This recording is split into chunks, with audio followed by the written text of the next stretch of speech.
YouTube, how's it going? The Goat House is back, and today I got my Green Bay Packers 2021 offseason rebuild. I'm doing this for every single team. We've done quite a few already. I play GM for every single NFL team. I make cuts. We take a look at the cap space situation, try to clear some caps so we can re-sign players. I'll show which players I'm choosing to re-sign. And then we take a look at some top free agency targets and draft targets. Got a couple different scenarios here for each team. So really excited about these. Hopefully you guys enjoy them. Please subscribe to the channel. Full NFL offseason content. A bunch already on the channel, whether it's breaking down trades, talking rumors, predictions, free agency, draft, and a lot more to come here. Grading every single free agency signing, and we'll have you covered throughout the draft as well. So, yeah, please subscribe. Follow that Twitter. Constant talk on there. Breaking news, breaking down the breaking news, everything. Link in the description and comments for anything you need there. Check it out. Here's the Twitter. Yeah, just keeping you guys updated on the things with the channel, but just constantly talking about NFL, cap space, breaking news, things like that. But here to the Packers, you see some cuts and restructures I ended up doing here because we're starting around that negative $7.65 million cap space. The team salary hasn't been determined yet. It's a weird offseason, but it's going to be in that range. They've already made some cuts that I've expected them to do. Cleared some space, restructured Bakhtiari's contract, so they'll continue to do things like that. Cutting Dean Lowry, it's a tough situation. We'll see if they actually do that, but I decided to do it. We're going to need all the cap space we can get here because we're trying to make this team go. We don't want to stay the same. We might not even be able to do that here because we got some key free agents, so we want to get better. You want to get that, take that next step over the NFC Championship game. If we're staying the same or getting worse in terms of the roster here, we're not going to reach that NFC Championship game again. So we're going to need to clear that space that we need to try to get impact players. So Dean Lowry only saves 3.3, but that'll help. And Josh Jackson, I would like Josh Jackson to go more of a team that runs a lot more zone concepts. He's been a little underwhelming, was a big-time player at Iowa. But yeah, they can cut him and save a little bit of money. So I decided to do that here. Restructures aren't pay cuts. I know some of these guys aren't going to take pay cuts. They're not pay cuts. We're restructuring the contract. They're still getting that exact same amount of money. We're just shifting some things around, shifting money in the later years of their contracts. So, we talk a lot about this on Twitter, especially recently. So I restructured Aaron Rodgers' contract, and that cleared $14.84 million. That's a lot of money there. Did the same thing with Zadarius Smith, $7.13. They did it with a roster bonus of Bakhtiari, so a little different. These are more simple restructures. We're dropping their base salary down. So they can do more players as well. They just won't save as much. We can extend Devonta Adams, and that could clear some space. We'll see if they end up doing that. So there's ways they can clear space, which is a good thing because, they're in the negative, obviously. And we're not done clearing space. See the trade at the top here. It'd be ideal to trade Preston Smith.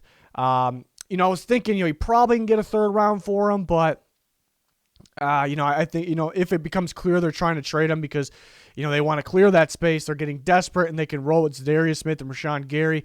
It might be, around a fourth round pick there. They can clear $8 million, though, so that helps.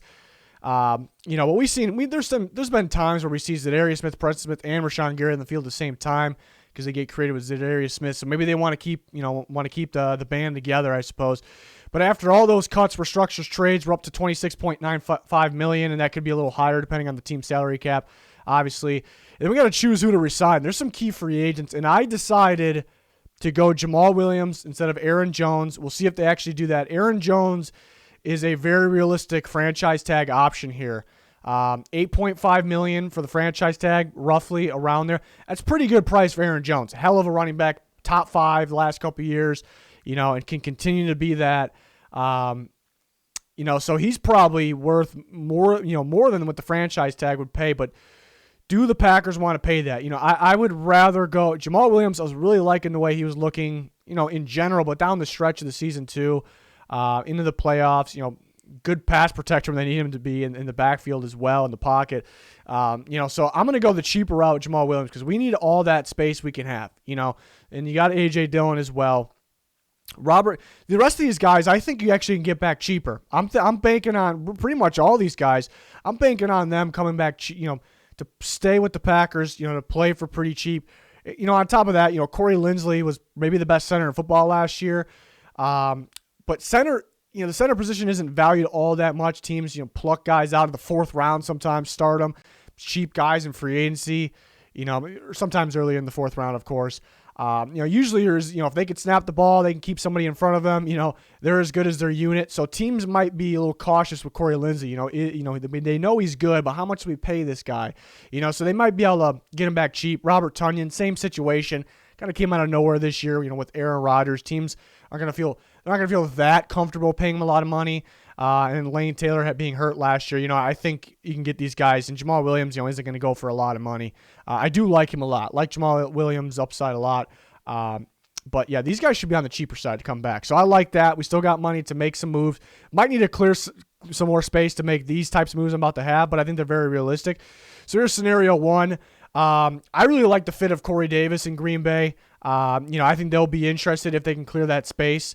He had a career year last year, a guy that can play outside, mainly, but also can play in the slot, really good footwork, great hands. So, I just view him as a fit with the Packers. I think adding him with Devontae Adams, I think that really can boost this offense. They might, lose some guys. They might lose some guys in free agency. Aaron Jones we talked about, possible they could franchise tag him, but we got to find a way to make this offense as explosive as can be. So getting a guy like Corey Davis or another receiver, we got a different scenario coming up, could be ideal.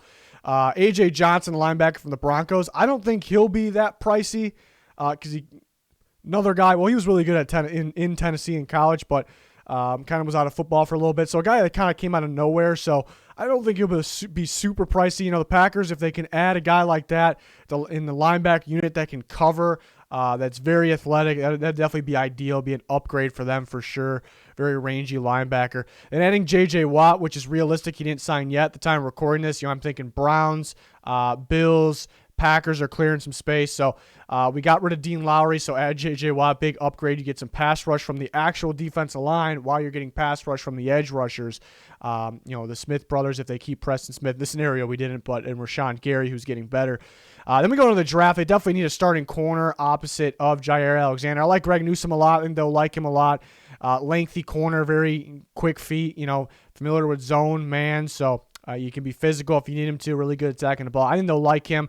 He's definitely sneaking into the first round. I think he's the 4th best corner in the class after the obvious top 3 guys. And then they grab Amon-Ra St. Brown here. Equanimeous' brother, actually, but obviously Amon-Ra is definitely a much better prospect. So add him into the mix. If you can make this receiver unit, this much better, you can do some damage offensively. It's going to be that much better. So having Devontae Adams, Corey Davis, Amon-Ra St. Brown, I think these are Packers types of receivers too. Tough receivers. I think they'll like. And then they grab the UCLA defensive lineman. I think with him, he's pretty good stopping the run. He can play a 3 technique, traditional defensive tackle. He can slide him around, different spots here. I think. You mix him in with Kenny Clark, and in this case, J.J. Watt. I think they complement each other pretty well. They do have a guy like Kingsley Keke who can, step up. Yeah, he kind of stepped up last year, I thought, when he played, so he can continue to step up too. So kind of just adding in the rotation here. The other option I went with Will Fuller, who we know they tried to trade for at the deadline, and it was kind of somewhat of a good thing that they didn't, I guess, because he got suspended for PEDs. But they like Will Fuller. Very good footwork, very good route runner, deep speed, home run playability. So we know they like him, and he's a free agent, and they would like to add him if they can. So the questions are, can they afford him? Because he's going to be more expensive than a guy like Corey Davis. But number one is, will he be available? So he could get franchise tagged. He may not, though. So it is somewhat realistic to think this. But most of their money's going there. So you kind of, the other free agents might be solid ones here, but a little on the cheaper side. Danico Autry would play in their 3-4 defensive line. He'd play more of a defensive end position, pretty good at getting pressure. So him, with Kenny Clark down there could be ideal. Won't be overly expensive. And then a familiar face here, Bashad Breeland is a free agent. I don't think he'll be too pricey. I think he's a pretty underrated corner. He wants to come up and hit you. He can tackle. Good in man coverage, can play in the slot, play outside, but you prefer him outside. So I think they would, him being their corner 2 opposite of Jair Alexander, make his job easier. Could get targeted more, but he was targeted plenty at the Chiefs. So they could like to get him back, kind of an upgrade over Kevin King, in my opinion. Then you go into the draft, you definitely need a linebacker. Jabril Cox from LSU is sneaking up into the late first because his coverage ability is ridiculous, and he can tackle as well. So I think they'll like him for mainly his coverage ability, but the upside of everything else. You don't really need to teach the coverage, so these LSU linebackers are taking over. Then defensive lineman Tommy Tagai from Ohio State, another guy that can move around a bit because, they added Snacks last year, who was just a strictly a nose tackle, but Kenny Clark, more of a nose tackle, but you can move him around because he's so talented. So you want these guys you can move around mainly because of Kenny Clark. So it's a guy you can kind of move around with Clark, kind of complement each other pretty well. So that would be ideal. He had a pretty productive year and even a short season there with Ohio State. And then Spencer Brown from Northern Iowa. I think, probably a backup right away, but I think he's a future starting right tackle, which the Packers could be looking out for.